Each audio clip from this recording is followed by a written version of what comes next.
ដឹងទេខ្ញុំនឹកអ្នកខ្លាំងណាស់នឹកដល់ថ្នាំងដង្ហើមស្ទើរឈប់ក្រុមវិនាទីគឺឈឺចាប់ពេលគ្មានអូននៅក្បែរថ្ងៃដែលអូនទៅបងមិនបានត្រៀមចិត្ត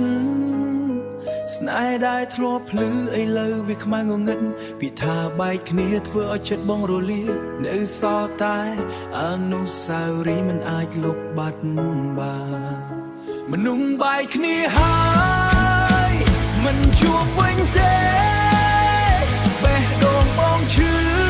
ដល់ថ្នាំងស្រែកយំលឺមេហើយរវៃស្នេហ៍យើងត្រូវបញ្ចប់យ៉ាងនេះទុកបងឲ្យរស់ជាមួយការឈឺចាប់ម្នាក់ឯ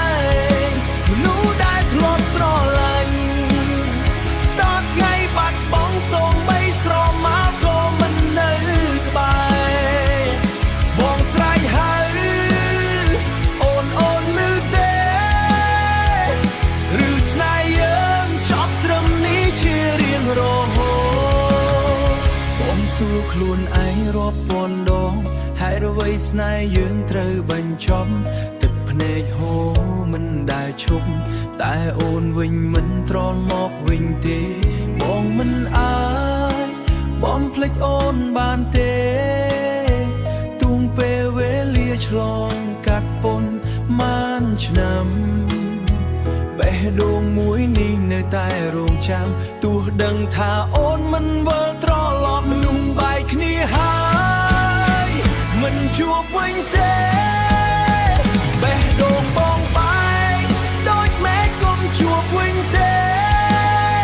បេះដូងបងបែកដូចមេឃកំពុងភ្លៀងធ្លាក់អនុស្សាវរីយ៍ចាស់คล้ายជាកម្មបច្ចា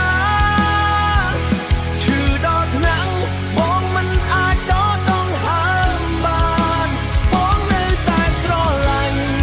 ទោះអូនមិននៅបងនៅតែរងចាំទោះដឹងថាគ្មានថ្ងៃចុងក្រោយនេះបងសុំស្រ័យម្ដងទៀតអូនអើយបងនឹកអូន